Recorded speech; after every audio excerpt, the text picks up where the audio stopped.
This is day 59 of the Arukh HaShulchan Yomi. If you would like to sponsor a day or more of the Arukh HaShulchan Yomi, I'd be very grateful. Please contact me directly. We are now in Siman Lamed Beis, and we're going from Pei to Pei Vav today. Pei.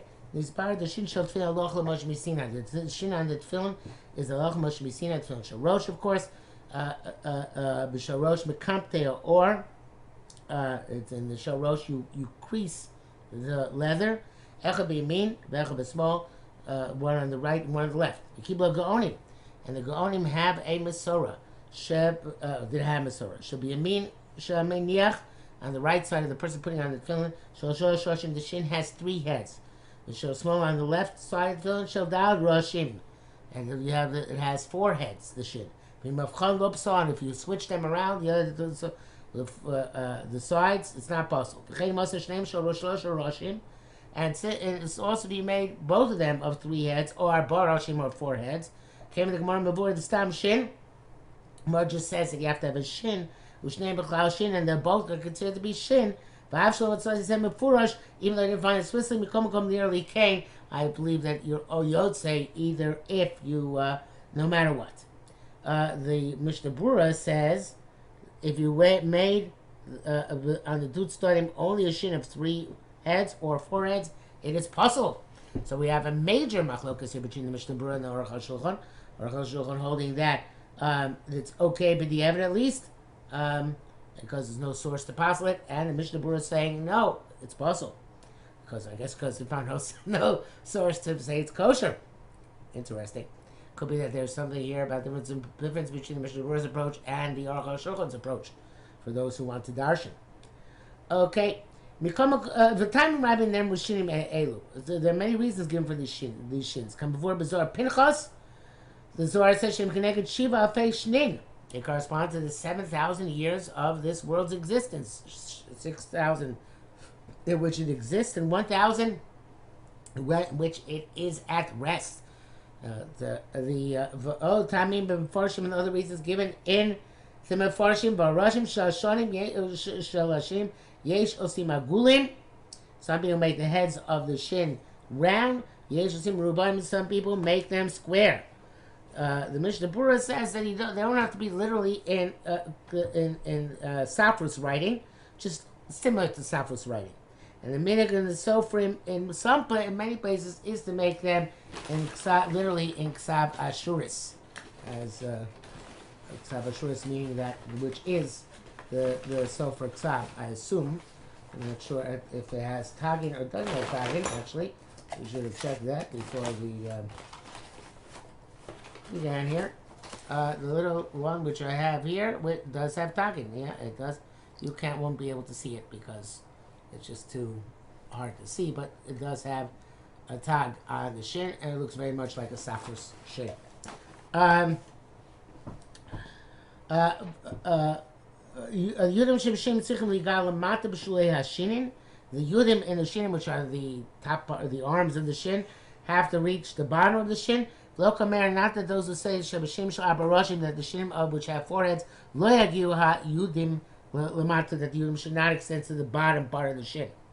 The Bir Halacha says that the Yudim in the shin, which are to the left of the primary component thereof.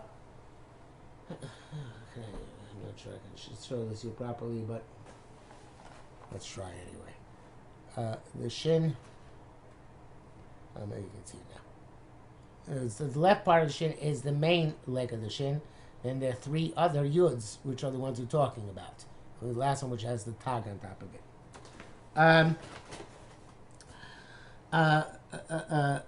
Mishnah Berurah says that it's best that they should also the other yuds in the shin should get to the bottom, but the Evan only the first one evidently has to come to the bottom. The back to Arukh HaShulchan about charitz shel hashin by nachud shel mata yagia makom hatefer. So I know it's called the charitz, but it says that this bar at the very bottom here, the shin should reach to the place where it's sewn on, where the bias is sewn. So it should reach basically the base of the the base of the titura, the base of the tefillin. Velojim shocha shin lamata metefer. Should go beneath the place its own el shkam shuli hashin yen yira tefer. The bottom of the shin should be seen on top of the seam. Pe'al v'nei atuva shalom simon mem beis kasu she'aseh shinim mikim teo or. The Turan Shalom wrote they should make the shin from creasing the leather. Hainu shekamot ba'or b'rachuso. You should when the leather is still soft, you should crease in it the oshin. Avil Sokama said fus, but if you made it like through a mold, in other words, then you didn't do anything to the shin itself, but rather to the surrounding areas. It's our old friend chaktuchos, right? And that's no good. Avocado the kaiman shashinu bolate. So, because even though the shin protrudes, doche katfusis osios atzmon.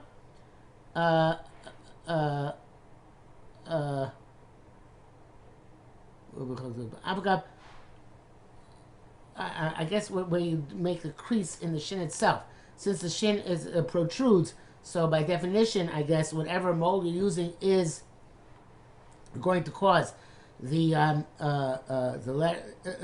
letters come out and not. I'm not sure what he's saying. It says, it seems something missing. But if he made the shin protrude in a way that the protrusion was done in the shin itself, even though even though somehow it's made in a way that the mold pushes up the letters as los fivos osios, because it doesn't push down around the letters, have a chokirechos, that is doing it to the letter itself, the kosher, which is kosher can move a beginning. Oh,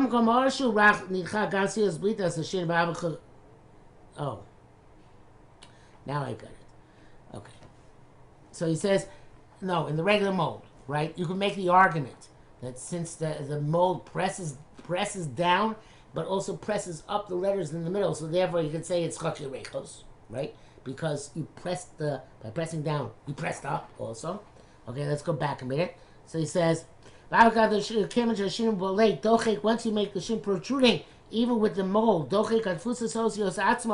mold is pushing on the letters themselves, and not around the letters, and this would be causing the letters to protrude, the kosher kambur beginning. You come no. Nevertheless, the soft leather gets pushed down around the protrusion of the shin, and that's like chaktochos, and it's no good. Some say the ein chaktochos possible shin zeh, that this shin is unique. Chaktochos is not a psulia. Only with something where it says you have to write. Ein zaksiva, chaktochos is not going to be writing because you're not doing something to the letters themselves, but to its surrounding area. But there's no statement that you have to write these shins. Must be sinai. So must be seen that should have the form of a shin. That's the case. Even if you use the mold, it still works to make a shin. Ramah says, you should not change it from the minhag of the older minhag, in which they made it, in which they make the shin by creasing the leather. Nevertheless, if you made them with a mold, or you wrote them with ink, on a bias, which is white, because remember, only the rituals have to be black. Ain't building a porcelain, not kind of shono. You don't have the power to apostle it, even though you would want to. Mr. Bura says that the minhag today is the white minhag today is to make it with a mold, because through that it has the better form of a shin than a shin which is creased into the leather. So I don't know how you make it nowadays, but it looks like it's made for molding, because that's what he says. His point is about point that it looks much more, can be made much more to look like a shin if it is made with a mold, as opposed to creasing the leather. And these look very sophisticated. Okay. Pay base. When you finish making the batim, you wrap each parsha from the end to beginning. So in the shoyat when they're one parchment, you wrap it from the end to the beginning. So the person who opens it and can read in order. You put them in a small piece of parchment, kosher, which is kosher parchment. And Arukh HaShulchan said to put a wrapping of hair, which we saw, of a behema or chaya, which is tahor. And this wrapping in the hair is an impediment, even b'di'evet. The folding the parchment, it's not required, not impediment b'di'evet. If you don't have other tefillin, I'm not sure how you get into the bias. I guess in the shoyat it's more of an issue that you, instead of folding it, you make it like a wrap. And also if you wrap them from the beginning to the end, the evidence okay. Just you can go ahead and fix them. The minhag to which we have is the parsha be'atzma. First, they put a hair on the parsha itself. And then they put kosher cloth on top of that. And afterwards, and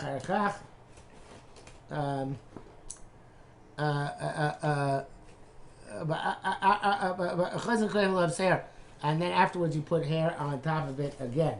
So I'm not going to look deep into this. I can't tell you, I don't see hair underneath the cloth. I can only see the hair over the cloth. So I would have to take it apart to check if there's hair under the cloth. The reasons he's doing the wrapping with the hair is and the wrapping with another piece of parchment is not explicit. The Bir Halacha says, according to the Rambam, it is Lachol Moshe Sinai.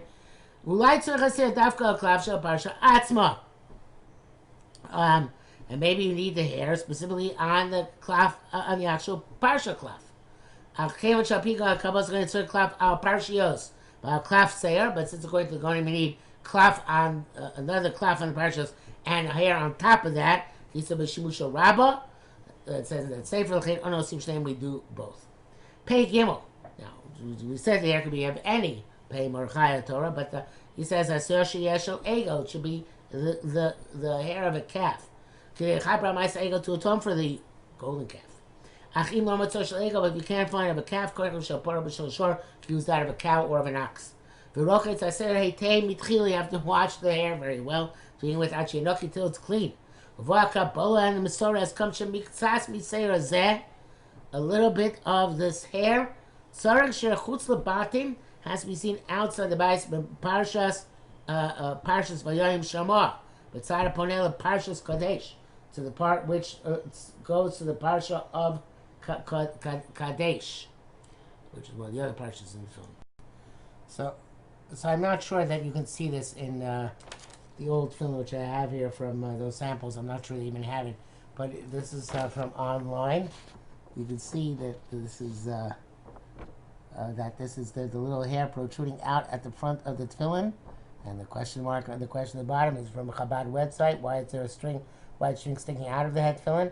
And that's the string we're talking about.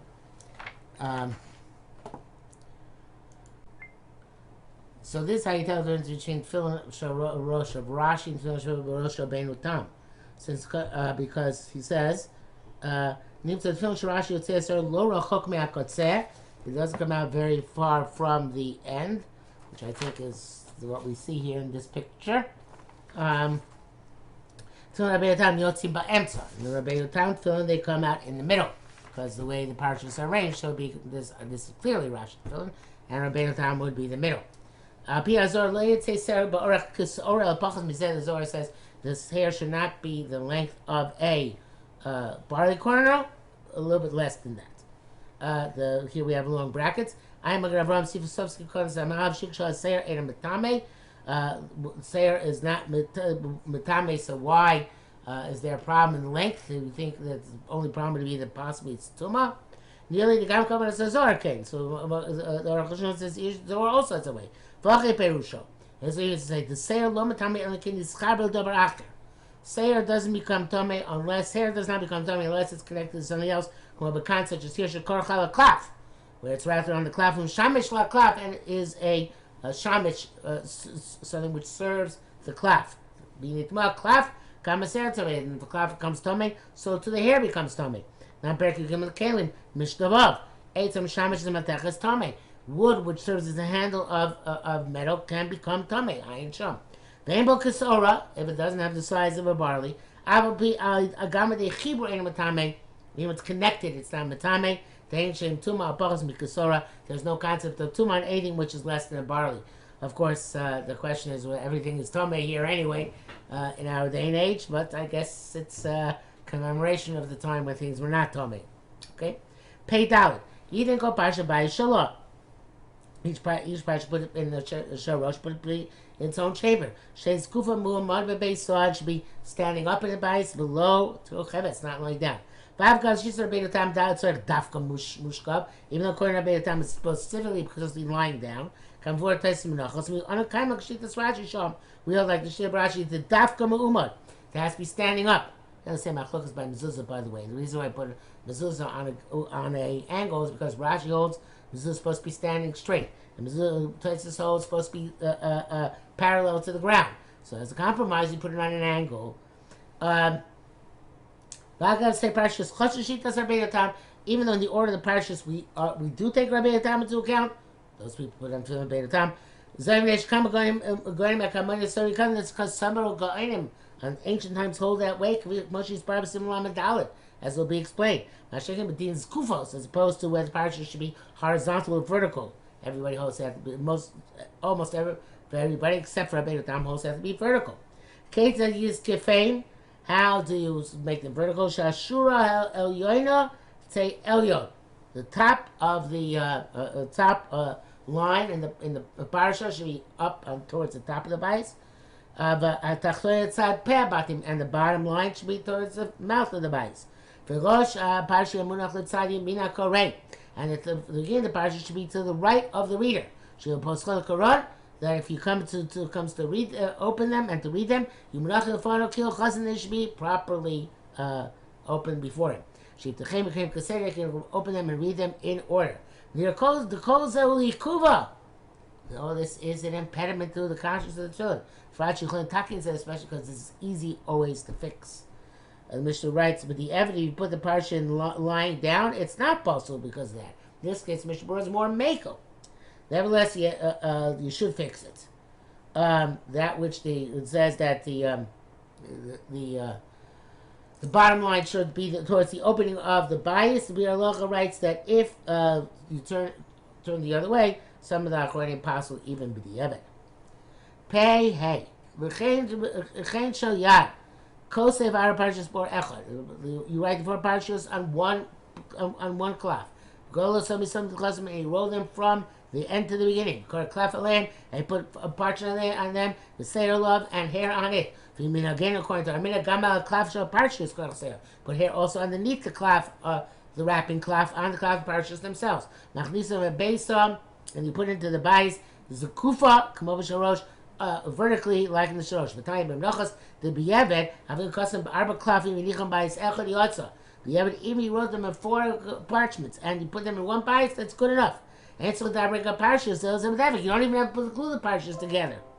Shocking. Not only that,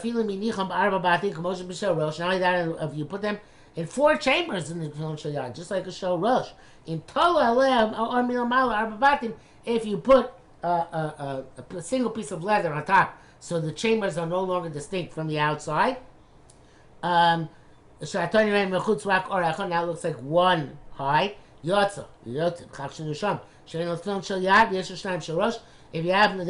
no Tefillin Shel Yad, you have 2 Tefillin Shel Rosh. You put leather on one of them and put it on as the Shel Yad.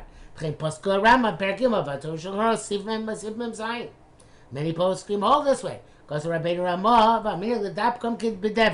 the minhag is to glue the clothing together with glue, if they're not written together on one cloth. Should call cloth echad, so everything should be like one cloth. Bizaru, we told Devet kosher, and they use kosher glue. Akal Lashono. For loving, says I don't understand. If they're in 4 different chambers, echid bakal arba parshas, so you can put them all together. The base says Blaska Arba Parshas for Bias Echad, or the base says not to have 4 Parshas in one bias, Ella the Arba Batim, but in 4 Batim, I shall became how you supposed to connect and glue them. So I have to say, look, Kyle, Dina Kodem, it's not going, Mamach not going on the previous halach and Shulchan Aruch, El Shakasa the Imi Rash, some Arba Klafim, it became just if it's one bias and you wrap it to right on 4 Parshas, I'm sorry, 4 Klafim, then you should glue them together. Not put them in like that separately. The Tam Din Zehu. Why? What's the reason for this halacha? The Zeshik Pira Torah B'Shal Yad. Yeah. The Osechad. The Torah was makpid. Was concerned that in the Shal Yad should be 1 os. But that's Zemi Bachutz. She's saying Rak Osechad. She look on the outside like 1 os. Below. I'm not concerned with what it looks like on the inside. The die, you should know the Zeshaman Shal Semi Shal Rosh Shal Yad. You can make out of a Shal Rosh a Tefillin Shal Yad. Zel b'chadoshim shadayin lo l'vasham. That's before you put them on. Avol Shal Sham. Once you put them on, also Shanos, you can't change them. Mikdusha Chamur from the more severe kedusha of the Shal Rosh, kedusha Kala of Shal Yad. The Shal lo l'vasham. It's only when you haven't yet worn them has mona la mil. So we pass that the designation is not definitive until you actually put them on. So therefore, even you designate them Shal Rosh, you can still change it to Shal Yad. But once you use it Shal Rosh, you can't change it to a Shal Yad. Pei Vav, I can't laugh, it's not the opposite. If you wrote it in one parchment, all 4 parchments, but you looped it up and down until it went into all 4 batim yotza. You write it. There doesn't have to be a separation between the between the 4 parshas in the chambers. There's nothing if you put a string or a rope between each and every one ayin sham. That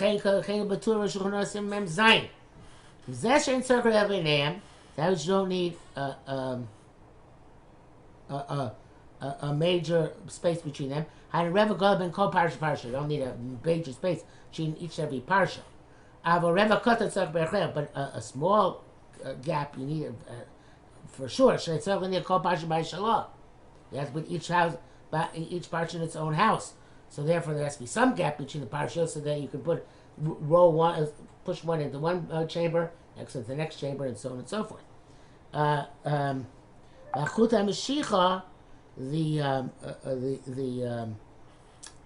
The string or the rope will it's to make a heker that there's an interruption.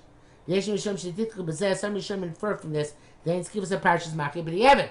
the parshas don't have to be standing vertically straight up because there's no way to do it. If you're putting in 4 parshas which are on one clef, they're not going to be vertical. They're going to be horizontal relative to the tefillin, if you get my idea. I'm sure horizontal is the right word, but they won't be top to top and bottom to bottom. Obviously going to be lying down. So he says it's not evidence. So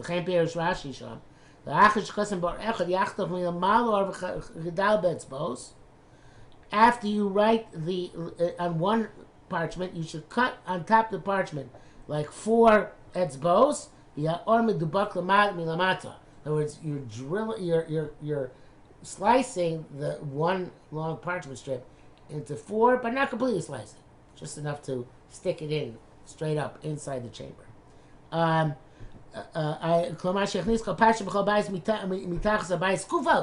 Should be upright in each and every parsha.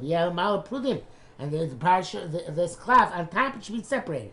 Only underneath it's connected.